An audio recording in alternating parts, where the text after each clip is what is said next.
As I look at Jeremiah's life and just intertwining him in this message, is just that sometimes he will not be quiet.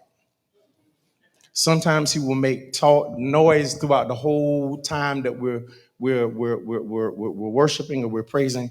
But I'm grateful that he has a sound. I'm grateful that he has a voice. But I'm grateful that he has a therapist. I'm grateful he has a speech therapist. I'm grateful that he has a physical therapist. All of those entities, I'm grateful that he has a chiropractor. I'm grateful that he has everything that he needs, because that's how God does. It looks like it's a dungeon experience, but while you're in the dungeon, God is going to sustain you. There's this little boy by the name of Jeremiah Grayson that has trusted God even though he can't say a word. There's a God that Jeremiah praises, or that is getting to know, that he may not audibly be able to speak, but he's able to lift hands when he can. He's able to sway side to side. He's able to run the pastor over with his wheelchair, going 100 miles an hour. Amen. He's able to do, and y'all, this is the thing that blew my mind a few weeks ago. Jeremiah just got his new wheels, and so we put him in the sanctuary, put him in the back. And this is the thing, and you got to get it in the spirit in which it's being given. And I was just playing with him. I said, Jeremiah, come. And so I don't know how he came, but he flipped that thing so fast and came to me so fast. And that was what God was explaining to me. He said, just because people don't think you there, you are there. But if you have the right tools to do what needs to be done, you can go places that people don't think you can go. You can do things that can never be done. You can say things that can never be done. Yo, can I just tell you my moment of just testimony just for one moment is that God can do anything. It's the example that we have back there in the back is the fact that various people have said he would not make it, he could not take it, he would not be. But I'm excited about the fact that God breathed his breath inside of him and he became a living soul. Many of you say Jeremiah didn't have a voice. He does have a voice. He has your voice. So my position to that is, why would you use that as a sermon title? Because he doesn't need a voice if you have a voice. You can be his voice. You can be his advocate. You can be the one that is able to speak for him. He'll give you the eyes. He'll give you the hands. He'll flip out. He'll fall out. He'll do all that other stuff. He'll let you know if you're going the right direction or not. One thing about Jeremiah, and I'm done, is that if you put good gospel music on, you put good praises in his feet, hands is in his feet, because I've learned this, is that how you raise a child is how a child will be. That shows you every time you come in contact that God's light is inside of him. Mouth seems to be closed, but it's not closed, because he has you that has his heart. He has you that will be making sure that he gets the proper care that's needed. He's going to use you in order to make sure that we have the right government officials in place that will make sure that these various laws are enhanced and built and put all together. God's going to use your mouth on his behalf. Jesus, my rock. Jesus, my rock.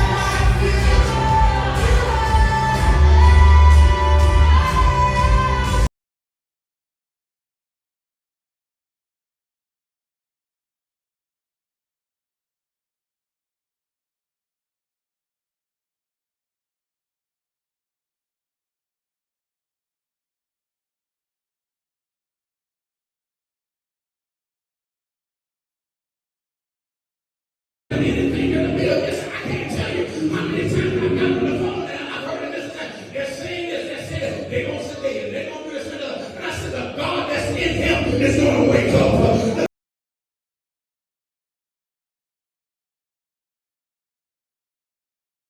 You will never fail.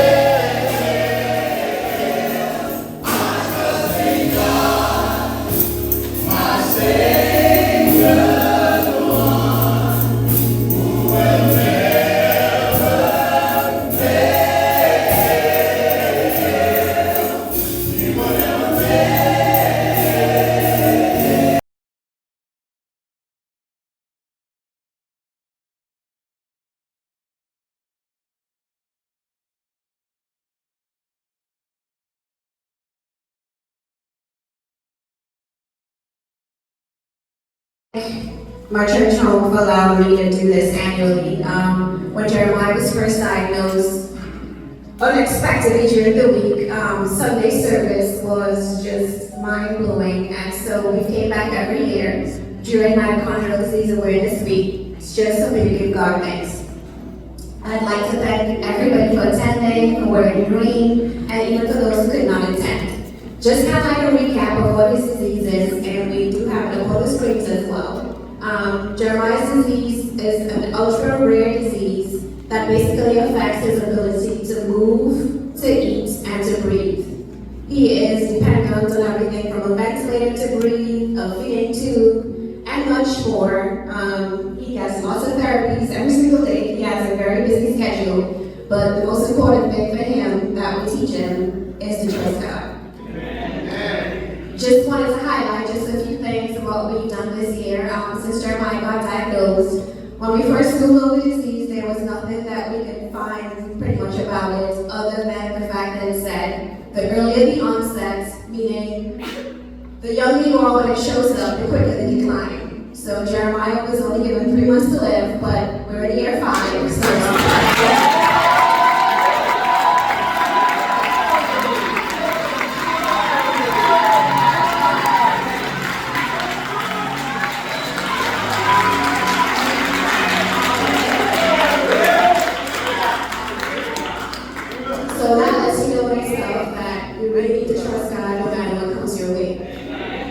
since then, we formed the Jeremiah Grace and THP Foundation, and we just wanted to show a few things that we've done.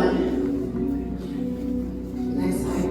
Thank you. So we actually advocate on Capitol Hill virtually, which would be some of the highest forms of advocacy that you can do. So we advocate to impact legislation. Just last Wednesday was our virtual day, where basically I spoke about 2 different things that got passed. So the first one is the Accelerated Kids Access to Care Act. What this does is that it allows kids within the state of South Carolina, if they have a rare disease especially, to get access to care in additional states without parents coming up with the funds. So just for example, if you were to get diagnosed with a disease in South Carolina, your insurance does not cover it because it's in-network. So if you have to go see a specialist in a different state, it's not covered. With this act that's now going to go to Senate, hopefully this will be approved.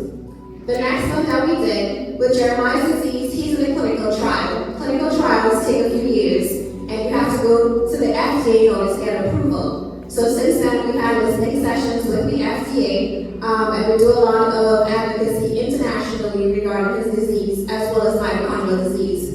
One of the topics that we had on Capitol Hill last week is called Creating Hope Reauthorization Act.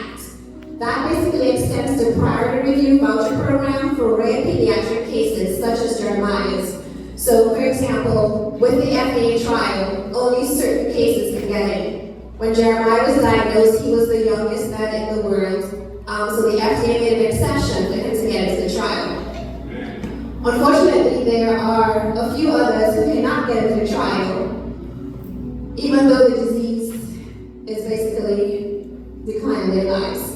With this last act, which is the voucher, what it does, it speeds up the process with the FDA to let them know that time is ticking for them, so that hopefully they'll be able to pass different laws and everything sooner than they will for other things. So that actually also just got passed in the House, and that's on the legal side as well.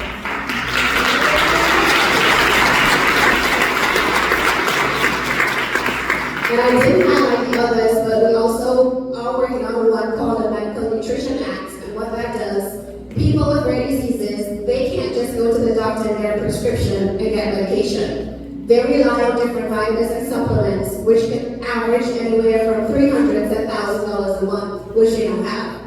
The cap for SSI in South Carolina for Jeremiah specifically is $913 a month. Can you imagine having to buy vitamins that help you feel better for $1,000 a month and you only get $913? So basically what this act will also do is it'll allow people with diseases access to insurance to cover their supplements and their vitamins monthly. So that was also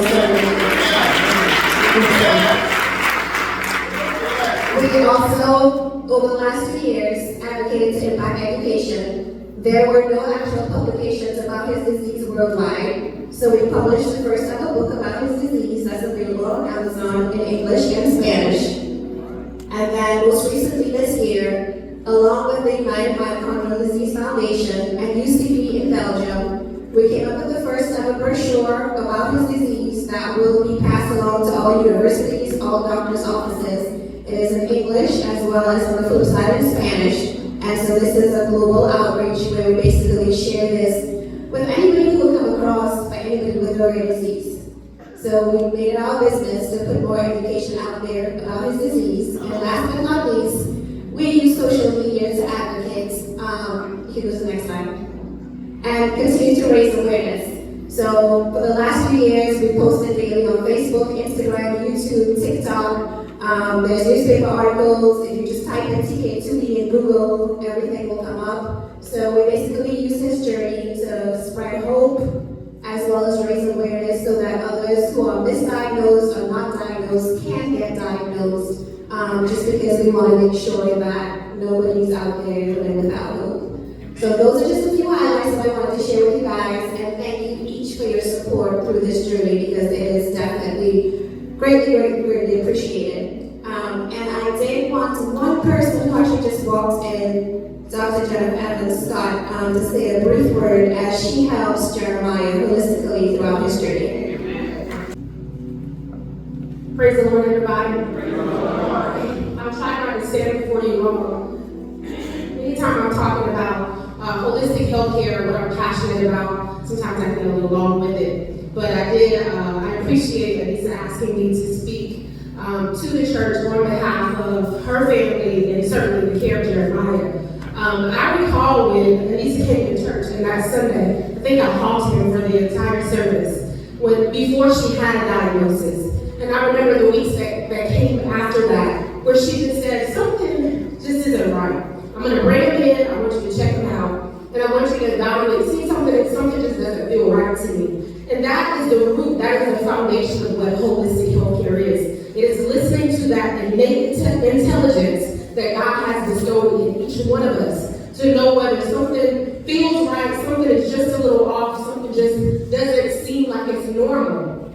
And so I commend Mom, because there are so many patients, so many people, so many children who oftentimes fall by the wayside because we take whatever our medical provider said, whatever the doctor said, whatever Google says, and a lot of times we will ignore that thing inside of us that says, something just does not seem right. Something is a little off. So it was Mom at first who brought Jeremiah in and said, I don't know, everybody is saying he seems a little lazy, or maybe it's just him. He just doesn't feel like doing this, or he'll develop this in time. And I remember sitting in the office and I'm like, Lisa, I think we need another opinion, because something just did not seem right. The most powerful part of medicine, or the most powerful part of your healing, wellness, in health, is innate intelligence. That is that ability to just reach within yourself and to just know that God has given each of us the ability in our bodies to heal itself. Medicine is necessary, but the most powerful thing that we have is already been given us. You don't have to tell your heart to beat. You don't have to tell your lungs to expand. You don't have to tell a scar to heal. You don't have to tell your body to create a fever to fight something off. And so one of the biggest things that I have really admired about Anissa is her power for advocation.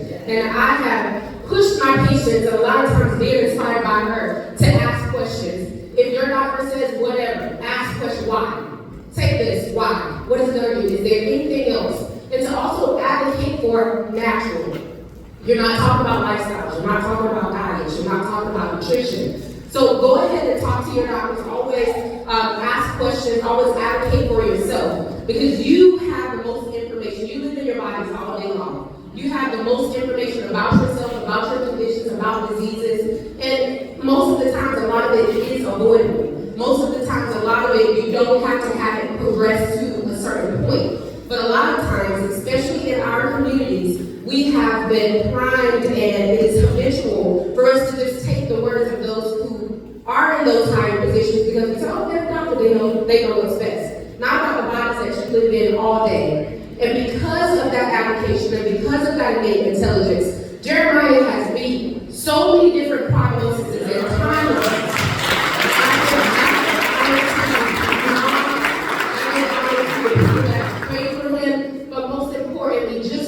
To your heart, to your spirit, and just knowing what's right on the inside. I think it's Hosea chapter 4 that says, my people are destroyed for lack of knowledge. Now we have all the information we need right in front of us. People that have access to things that can help us, to inspire us, even if we don't know the exact answer, to just dig a little bit deeper and to find out things and not just take the first answer that someone gives to you. So it is a testimony, and I'm happy to be a part of this journey and this testimony for Jeremiah because he's already victorious. So I don't think to introduce you. We all have that same story.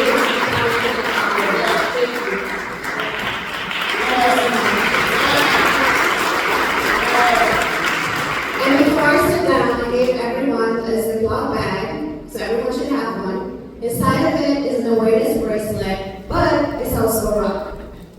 So every year we try to do something that's symbolic of the journey, and I kind of played back and forth with God of what exactly I was going to do. So Pastor Miles will be preaching about water power, and it made me think about a rock. Now it may just look like a clear little plastic thing to you guys, but to me Jeremiah's diagnosis was a rock.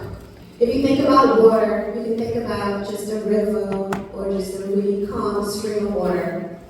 And along comes a rock that seems to disturb your peace. As a matter of fact, it kind of disturbs everything around you.